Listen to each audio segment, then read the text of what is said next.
Shalom. Good morning. This is Avraham Shira from Nar Shalom in Jerusalem. We're going live this morning with an idea that is so prophetic, written 200 years ago by Rabbi Nachman, and it really describes the process of redemption in such simple, understandable terms. Now, we're working out of Torah Kaf Daled, the 24th Torah of Likutei Moharan. We've been learning it for several days, as we do. Each day we learn a piece of it. And we've come to the final paragraph of the whole Torah. And it's a Torah that we began with the question, how do you grasp the infinite? And can you grasp the infinite? And how do you access the infinite light? The elders of Athens asked Rabbi Hanina. Now, this means Aristotle, Socrates, Epicurus, whoever was there at that very time. But the elders of Athens are the philosophers that they teach you about in high school and college. And he asked them, where is the middle of the world? Another rhetorical question to try to trip up the Jews' wisdom, or to get him to show something that they don't know. He stuck out his finger. Right here. Right here is the middle of the world. Sounds a little egocentric, right? And he said, and they said, well, who says that's right, that the end of your finger is the middle of the world? He said to them, bring a rope and let's measure. We're going to measure the middle of the world with a rope. It must be a very special measuring tape, right? So they were really asking him in this code language of the Talmud, which is an Aramaic record of the discussions, some of the discussions that the wise men of Athens had with the wise men of Israel. See, there was always trading of knowledge and wisdom at the highest levels of knowledge and wisdom. And we shouldn't think that it's some kind of, smaller-minded people always turn things into racist and cultural issues, but they're not. Wise people are interested in wisdom. They can accept wisdom wherever they hear it. They can filter it when they need to. And if you hear a high-level discussion suddenly descend into something racist or something cultural, then you know that they've left the mark of the purpose of wisdom itself, which of course is to reveal the wisdom in the universe, which is all sourced eventually in the one God. And we know how to look. But anyways, they said to him, how do we get to the Ein Sof? You're the Jew, you're the descendants of Moses and Abraham, you know how to get to God. We're the wise men of Athens. We can only go so far in Athens, We built the Parthenon, we had a few big parties, but we haven't gotten to Ein Sof Baruch Hu. Surprise, surprise. So where do they find it? And he tells them, because they know the middle of the world is the place that you draw all blessing and powerful spiritual nourishment. So we call the center of the world in the Kabbalah is the Even Shtiyah, the foundation stone that is under the Kippat HaSela, the golden dome on Har HaBayit, on the Mount of the Rock, of course it's called, and over there we say that's really where the spiritual became physical. So it's called in the language of the Hachamim, because they're so clever, they call it the Tabur Olam, the belly button of the world. Because just like a baby is drawing his life nourishment from inside its mother, from the belly button, so too the entire universe, in the Kabbalistic view, is getting its life force from that rock, from that mountain, from that place that was where God started the materialization of this planet, and of course the whole universe around it. Okay, so Zakfa Etzbayit, so when the Rav stuck out his finger, this is a sign of brachot, of blessing itself. Now this is a deep secret, folks, but listen closely. A blessing is actually an attempt to pump or to sho'ev, right? Blessing out of heaven, because heaven is full of blessing. But down here we have all these vessels and these klipot and these filters, these screens, and the physical world itself is a ma'akev in Hebrew. It's a wall or something that stops the apparent flow of blessing. And so, but the idea of a blessing, when you make a blessing, you're actually drawing energy to you. Like when you take a pump and you pull back the handle, what happens? You create a vacuum inside the pump. Well, so too, the blessing is the place where the vacuum has been created. That's why when you're humble, you make yourself into a vacuum of the infinite. When you become humble, your inside, your ego is diminished, and then you pull blessing to you. It's a pretty good deal. A little humility and a lot of blessing. Okay? And so this is what the rabbi's teaching them, that this is how you sho'ev, you draw the power through blessing. And this blessing, the pointing from the finger, the finger is a reminiscence to the hand, and the hand is the hand of Aaron, the Kohen, whose job is to bless the people. Aaron et yado vayivarachem. Right? Aaron lifted up his hands and he blessed him. So the hand and the blessing are part and parcel. They work together. That's why all the great rabbis, they put out their hand when they're going to bless you. Because they understand that the channel starts in the upper soul in the head, it comes down to the heart, and then it goes out through the hand. And so your hands are a place of blessing. That's why we have to wash them every morning and when we eat, etc. Because the opposite, anytime you have a positive power, spiritual power like blessing, you're going to have the opposite power hanging around, looking to jump on. So that's why we're washing our hands all the time. Now, and he goes on to tell us, now this is a deeply Kabbalistic idea, but basically in the simplest language, that when you make blessings, you cause your mind to stretch up and strike the crown of God. Now we have little kippah here. This is my crown, right? But the real crown is your halo. It's your intermediary between the heaven and earth, is the light that shines around your head. And so when you bless, you actually strike that crown, and that's going to make something come down. But nase hechalin, and this causes, what the language of the Kabbalah is, these palaces. In the Zohar, a palace is just a space to hold the light. Okay, it doesn't have to be big, because when infinite light can be very small and it's still very big. And they said to him, who says what you're saying is true? Who is this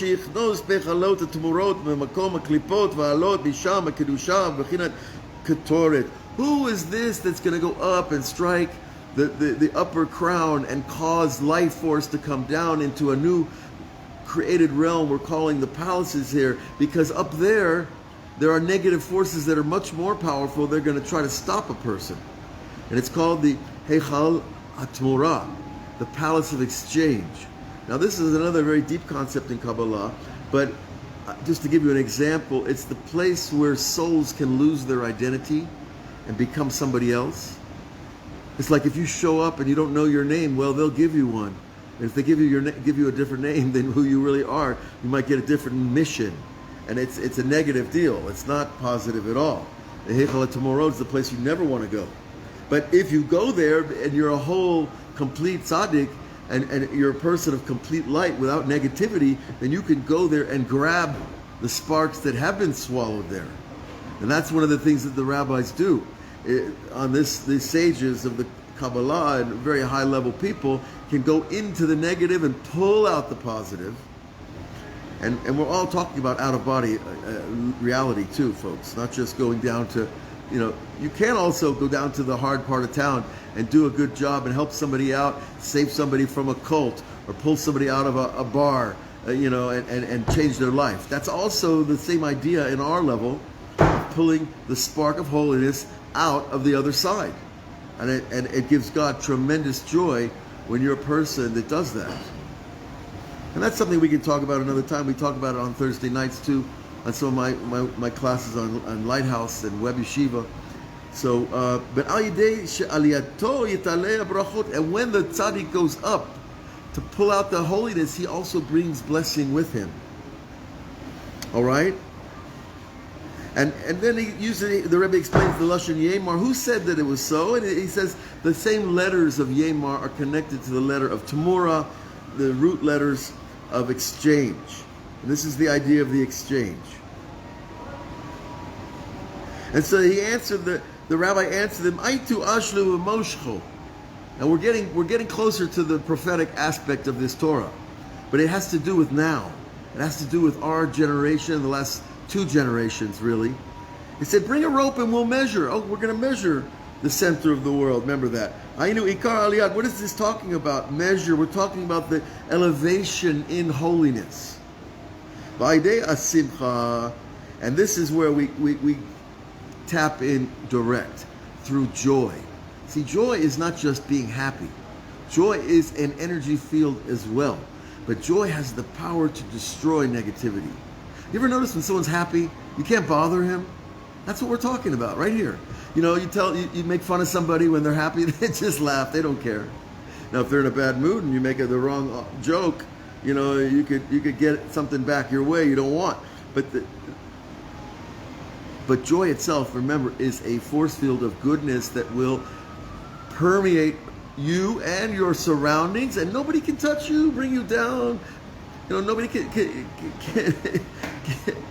take you out of you into anger, into impatience, etc. Now, we've gotten to the point we're working toward Latid. Listen closely. Remember, this was written around 1805. Latid, in the future, Betzeit Yisrael me'galut b'simcha. In the future, when the Jews come out of exile in joy. We're talking about Jews in the pogroms in Ukraine and in Russia and in Poland.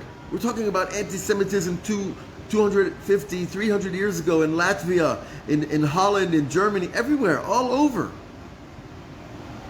Jews were under horrible conditions, horrible anti-Semitism, and he predicted they're going to come out with joy. But not only that, he takes a verse from the Torah that is dealing with the original redemption when the Jews came out of Egypt, that you're going to go out with joy. Now you can read this 2 ways. You're going to go out with joy, or because of joy, you're going to go out. You see the switch? Very important switch. That if you have joy, you're not going to be in exile anymore. And if you're going out, you better get some joy on the way through the desert. And then all the negative forces will be destroyed. So the negative forces are getting pretty much in the world's face right now. Everywhere we turn, every situation seems to be dominated by falsehood and negativity and greed, etc. But joy will cancel them. Now bring and let's measure that through you and through your joy, and you will be forced into joy. It says the klipot, the negative forces, will be destroyed. And he tells us the main deal.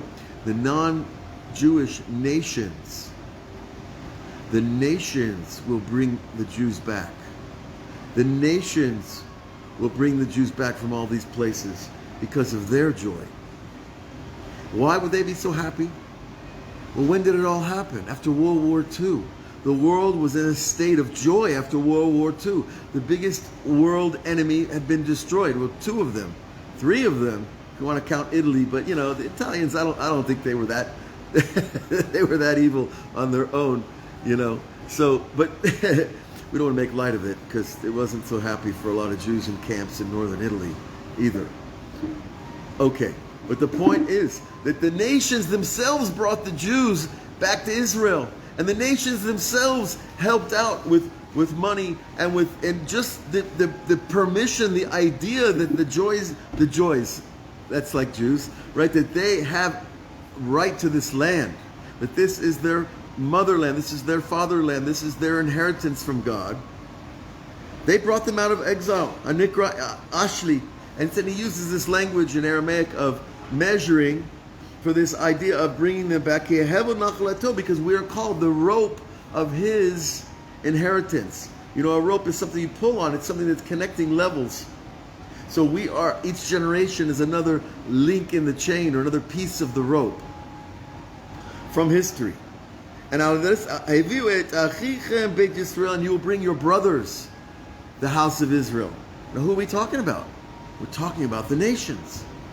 The righteous of the nations are called our brothers.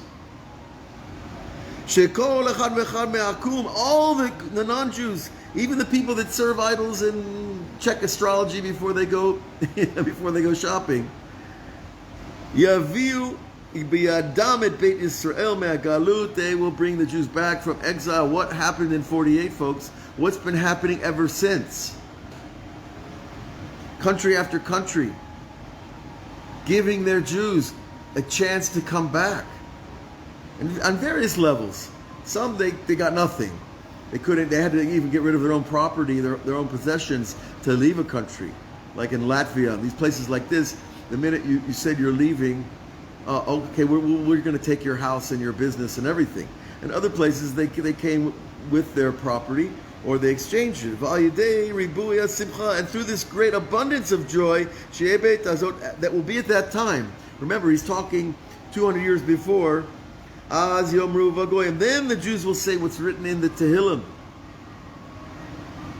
Then the Jews will say, what greatness God has done with the Jews to bring them back after all these years, to complete the circle of exile, and to begin the true rebuilding of the Jewish people, the rebuilding of the land, and ultimately the rebuilding of the heart for God, the mind for God, that will lead to the building of the third temple. And this is Hayinu Semechim, and then we were happy. And he tells us what we just said, that through this joy, the negative forces, they have no more power. And he brings the famous a pasuk from Shmuel Bet, which has to do when King David exacted punishment for the murder of his father and mother and daughter and sister. And this is a very unhappy little episode in King David's life, obviously, when the warriors of Moab attacked and kidnapped and killed part of David's family. Well, that's Yishai, who was one of the tzaddikim of the generation. Okay, that's a very unhappy situation, however, but the Rebbe just brings it as an example of moshcho, the idea of the measuring, because what they used to do back in the day, they didn't have tape measures, but they had ropes. And a rope was a standardized length, and so they would use the rope to measure the number of prisoners, or the number of bodies, for that matter. And that's what we're alluding to here. Ayinu medidah lechalototam. And the idea is the medidah, that when you bring your joy, the more negativity you destroy. Well, that works. You can destroy with your joy all the negative forces in your life and around you. Now, it's easy to talk about, but to be happy is not an act. It's not a role you play on stage, right? To be happy is coming from deep inside, and it really comes from your connection to God, to the connection to the blessing of your relationship with God, and to know that you're not alone, and you never will be, and you never have been, because God is with you, and He just wants to express Himself through our lives. And that becomes the sanctification of His presence, and it gets better from there. Have a great day. Look for us on all the platforms, and check us out on Patreon. We've got a new book coming out very shortly, and I hope you all get a chance to see that. God bless you all.